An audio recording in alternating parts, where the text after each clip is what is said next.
Okay, so work has officially begun on my upgrades in my home theater. So the first thing that I have to do is I need to take these two panels down and the light. So there's quite a few screws in here that I'm going to have to take off, but it's not going to be too hard. The issue might be trying to get back behind this seat here, but I think I can manage. So the first things first, I'm going to take these panels off, take the lighting down, and I'm going to do the same thing on the other side. And then I gotta have to take down the rest of these curtains, all these panels and stuff. So it's gonna look pretty janky in here for a little bit until I start getting these Fabric Mate track system up. So I'll see you guys in the next update.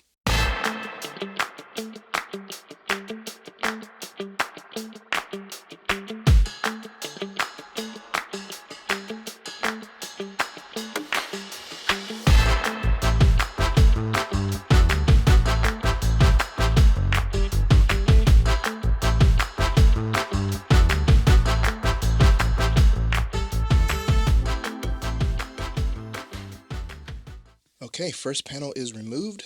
So on the back of these panels, I had some 3M strips. I forget what they're called, but they're like really strong.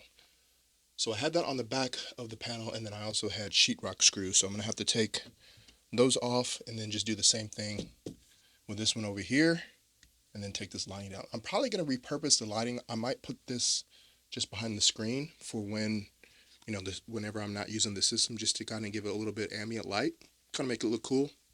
Haven't decided yet, but we'll see. Okay, so I have removed panels from both sides, as you can see here, and I was about to remove this light, but I said, you know what? I think I'm gonna keep it. So my plan was to take this light down, and then I was gonna get some more lights and go horizontally instead of vertically. But I think that's gonna be a little bit more difficult for me to do, and this is already here, and it's a straight line. So I think I'm just going to keep it there on both sides. I may add two more lights behind me, when I do the second half of the room, but I've always liked this being here, so I think I'm going to keep it like that. But since I can't really do much more right now because I don't have the other speakers, I'm going to focus on the screen as far as moving the screen back. So I have to move the screen out about 6 inches to make sure that the speakers, the left and right speakers, fit behind the screen. Have an opening in the middle of the screen, so that's fine. I don't have to do anything with that. But in order to get the left and right speakers behind the screen, I cut 4 pieces of 2x4, and I have 4 of these. So basically what I'm going to do is I'm going to take the screen down, I'm going to nail this to the wall, or screw it into the wall, and then the other 3, I'm just going to nail those 3 into each one behind it. And that'll give me, that's actually going to come out right at exactly 6 inches. And then I have another longer piece that's a little bit taller and a little bit wider. I'm going to nail that to the front piece, and then that I'll mount the French cleat to the top of that. And then I'll have to cut some little pieces on the corners for the screen on the bottom left and the bottom right. Also, I have some magnetic connectors for the screen. So there's like these little magnets that go on the back of the screen, and then there's the other side of it that's going to drill into here, and then when the screen, it'll sit flush with the magnets. I don't have any problems with it now. I haven't even installed it yet. I did ask for them. I paid for them when I bought the screen. I haven't had to use them, but it'll be nice to have the screen like magnetically connected to the board. That way it's not going to move at all. So that's what I'm going to do right now. I've got to move everything out of the way, and I'll give you guys an update when I finish. Okay, I am back. So this is how it's looking so far. So I did a couple things different from what I originally wanted to do, just because of some logistical problems, physical problems, and then some stuff that I thought about midway while I was designing this. So I'm going to tell you what I did. So first things first, the design. So I cut out the boxes. I showed you before. I have the boxes. I cut out the hole in the wall on both sides, and I'll show you the other side of the wall because the other side of the wall is pretty much finished. This doesn't have any lights yet, But I kind of messed up because in my previous video, I said that on the outer wall, there is a fire block that runs about halfway up the wall that way, which was going to make it easy for me to mount the box to the piece of wood, the 2x4 that was underneath it. I was wrong on this side. So I wanted to double check. I was like, let me make sure. And I started cutting over here because obviously I want the speakers to be parallel to each other, parallel. And so I just kind of started cutting over here. And when I started cutting, I started up about where the box was going to be, and I started cutting down, and I started noticing I just kept going. So I'm like, oh no, there's no fire block over here. What am I going to do? Well, it just so happens that there's a stud that runs right where this channel is. So I was able to mount this speaker box to the stud going this way. But I cut a little bit too far, so I had to patch this up, which is not that big a deal. It's patched up now. So that was an issue I ran into.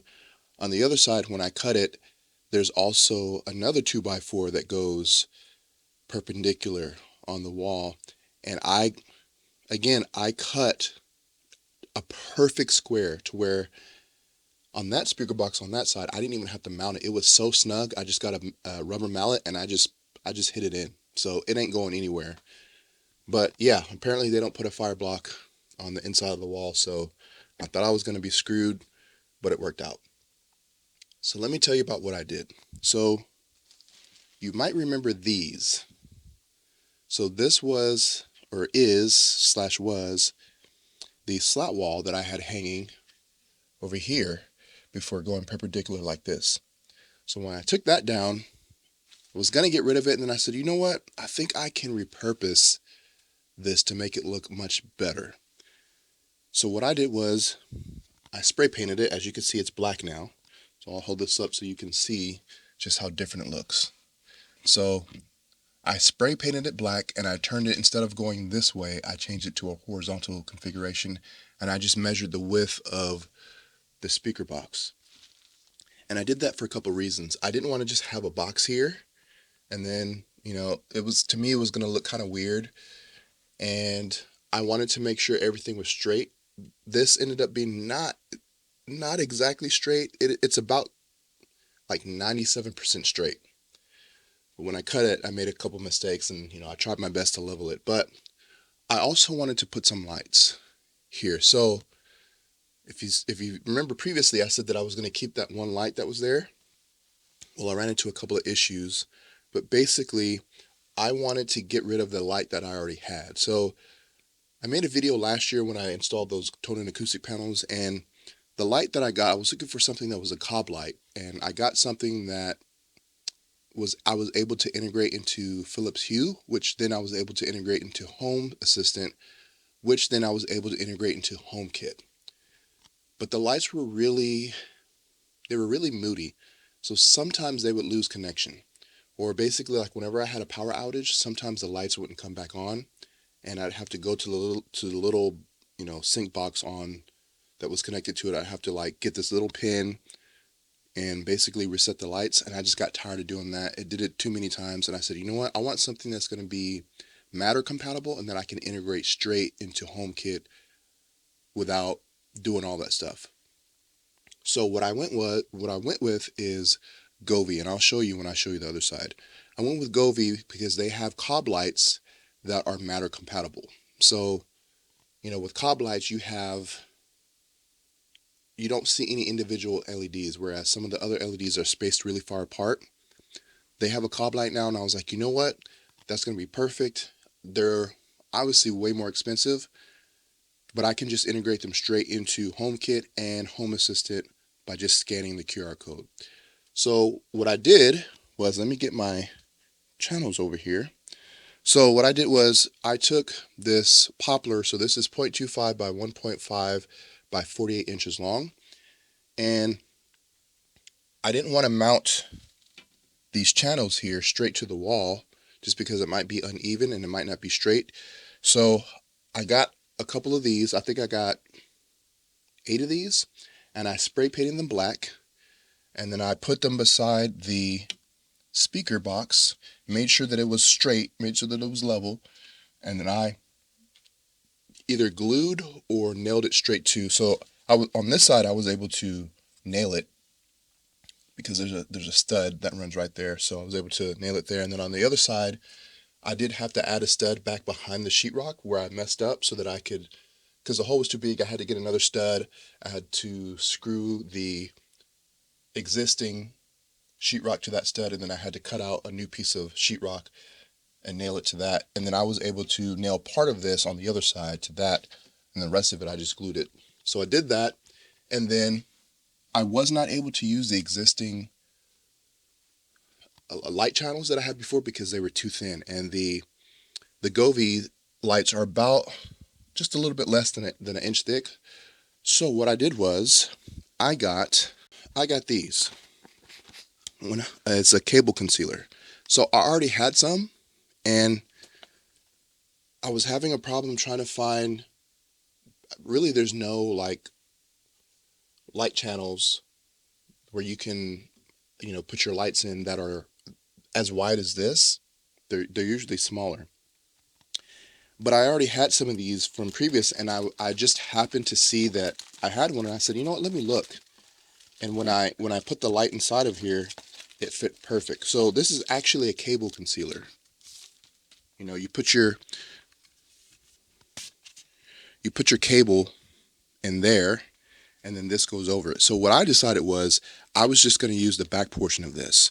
I took this off. Obviously, it's kind of a waste of money because I'm just throwing these away. But I ordered about 3 of these, and I just glued them. I took some liquid nails and glued them all the way down to the length that I needed to, and that became my light channel. So I'm glad that I thought of that, because the Govee lights end up fitting perfectly in here. So I did that all the way down on this side, all the way down on that side, and it turned out perfect. Again, I'll show you what it looks like on the other side. So as far as the speaker box, I got it mounted, and then I got this like black velvet adhesive stuff to kind of hide, the color of the sheetrock. So I cut it out. This one's not exactly perfect, but you're not going to see it because the speaker will be there. And then on the bottom, I drilled a hole for the speaker wire. So I drilled a hole for the speaker wire, and then I ran the speaker wire up and I hid it behind these panels. So that was another reason I wanted to do that, because I was like, how am I going to hide the wire? If I'm putting speakers here, I don't want to see wires. That's going to look really janky. And at first I was going to have the wire go from here, and I was going to have it go horizontal, but then I was like, well, the wire is going to stop here because the speaker's here. What am I going to do on the other side to make it look even? And that's why I decided to go with this configuration here, this design, so that I could hide the wire and I can still get the slat wall, because I still kind of want it like a slight bit of an accent wall and something to break up the sound a little bit, so it's not just 1 inch of acoustic going all the way across. And man, I love the way that this turned out. I've got a little piece up there that I need to fix. I don't know if you can see that on the camera. I don't think so, but man, I love the way that this came out. I was able to hide the wires. I was able to repurpose these slat walls, so I didn't have to just throw them away. And then spray paint in the black. I spray paint everything matte black. And then also on the speaker box, I had my dad cut out a little area for some magnets, some strong earth magnets. And basically what I'm going to do is I'm going to create a cover that's going to cover this up, and then I'll put magnets on this, basically kind of like a speaker grill, but it's going to be a speaker box grill. That way I can cover this up. You won't see any of this. I'll probably put some some electric tape over here just to cover this up in case I ever have any speakers that come out a little bit further than the box, and I won't be able to cover up, so you won't see this. You won't have the reflections.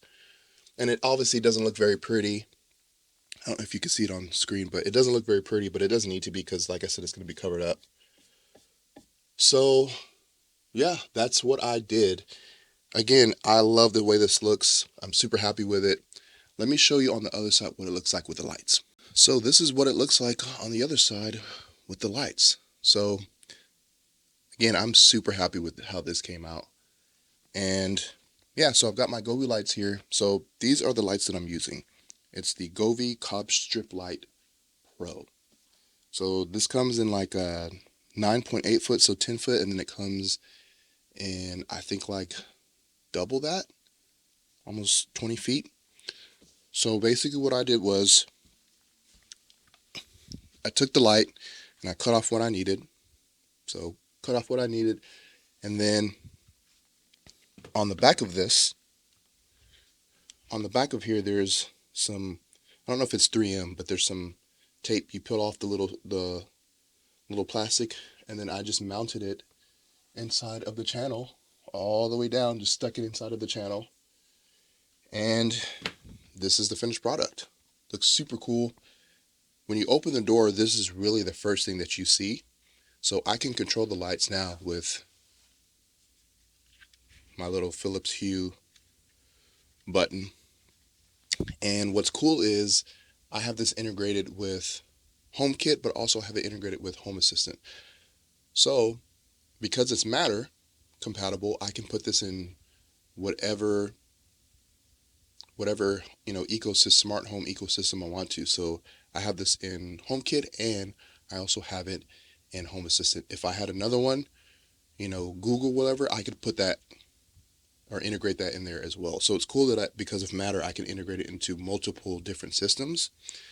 And so when I'm watching Apple TV or Kaleidescape or Zidoo, whatever, I can have the lights to come on, to turn off, dim, brighten, based on if I'm playing a movie, the movie's paused. Obviously, if the movie is playing, then I have all the lights to go off in the theater. When I hit pause, I have the lights to come on at a certain percent, like 20%. But it's probably going to get really dark on the camera, but I can hit, and I can configure any smart buttons that I have in my system. I can configure that, and I can control it with the push of a button. So if I want to turn the lights, I have a scene here where all the lights basically turn off except for my riser lights and these lights, and I have them to dim, I think at like 20%. So if I hit that, you'll see now when I leave the room. So whenever I finish watching a movie and I leave the room, I'm not doing anything, I have the lights to turn off. I can hit that button, and I just have like this kind of like little ambient light. And then when I come in the room, I hit that, and you see all my lights come back on. So now you can see I have, on this side, I actually have the speaker in here. It's not connected, but I'll take off the grill so you can see. So the speaker sits basically pretty much almost flush, so I will be able to put the speaker box grill over this if I want to. I can take off this grill, give it a little bit more space. So this is the Crix, one of the Crix speakers that I have. So the Crix speaker is sitting in here, and then like I said, if I want to leave the speaker grill off and then just cover it with the speaker box grill that I have to make at some point. I've got the magnets here, and yeah, we got a little thing there. So what I like is now, and I still have to do the second set of surrounds, but now the front row has a set of surrounds equidistant, and then the second row will have a set of surrounds. So I'll have two sets of surrounds, and that's just really going to help. Now, if you can see behind me, my surround speaker right now is this one right here, and it's just mounted hanging on the wall. But in the future, if these ever go back, I can put this one in here. It's going to stick out a little bit. However, when I do the second set of surrounds, when I make those speaker boxes, I'm going to make it a little bit bigger, at least a little bit wider. I'm going to get some wider wood. That way, it'll pretty much cover most of the speakers that I have, because that's going to be the main speaker for the second row. So, with the Crix, I'm going to have 9 speakers. Right now, I currently only have 7. And, if I give these back, if I decide that I don't want to keep them or buy them or whatever, I'll go back to 7, and then I'll just have one set of surrounds in the back row. But this is not an ideal place because it's kind of in the middle of the front row and the second row, and this is not parallel to the second row. It's basically kind of sitting in, when I'm sitting down, it's kind of sitting in front of me, kind of like this. That's not ideal. Now, it still sounds good, you know, with the Trinnov and everything, but I want it to be able to have one row or a set of surrounds for the front row, right where the speakers, or right where the listeners are sitting, and then the second set will basically be really close to, you know, where the second row person is sitting. And then I also elevated it some. So I don't know if you can see in the picture, but you know, Dolby recommends having your surrounds like 1 to 2 feet above the listener position. I don't think it's exactly 2 feet, but it's pretty close. So now, whenever somebody's sitting here, you're going to have a speaker right there instead of having a speaker up front and then all this space in between, and then there's a speaker back here. So it's going to just sound a lot better. Panning stuff, you know, going from front to back, it should sound a lot better. Now, obviously, they're not hooked up yet because I'm waiting to get the other speakers that Shane has. So Shane Lee, when he finishes reviewing those, he'll send those to me, and then I can start hooking up all the speakers. But yeah, man, that's the latest update. That's probably all I'm going to be able to do for right now. I don't want to start installing the Fabric Mate just yet, just because I don't have everything. So once I get all the speakers, I'm going to take all my speakers down and just start installing the Fabric Mate. So, you know, my room's going to look a little bit janky for now because I've got some holes and markings and stuff on the wall. But I wanted to make sure that I got this installed. And again, I just love the way that it looks. I was able to hide the wires, gives it a nice little accent wall. Everything's black, and when you open the door, this is the first thing that you see, and it just looks really cool. And I'm really happy with how this turned out. So that's probably going to be it for a while as far as the home theater makeover update. Let me know what you guys think. Have you done anything like this? This is basically a DIY project. It was a lot of fun. I learned a lot. And again, it just makes me appreciate the theater more. And now it's starting to feel and look like more of a theater than just a janky theater with curtains and different stuff everywhere. So everything's going to be uniform. Again, I'm only working on the first half just because of funds. I'll have to worry about the second half of the room, back half of the room. I'll have to do some planning just because of how I designed it before. But yeah, man, that's the latest update. I'm really happy with how it turned out, and make sure you stay tuned to the channel so you don't miss any future updates.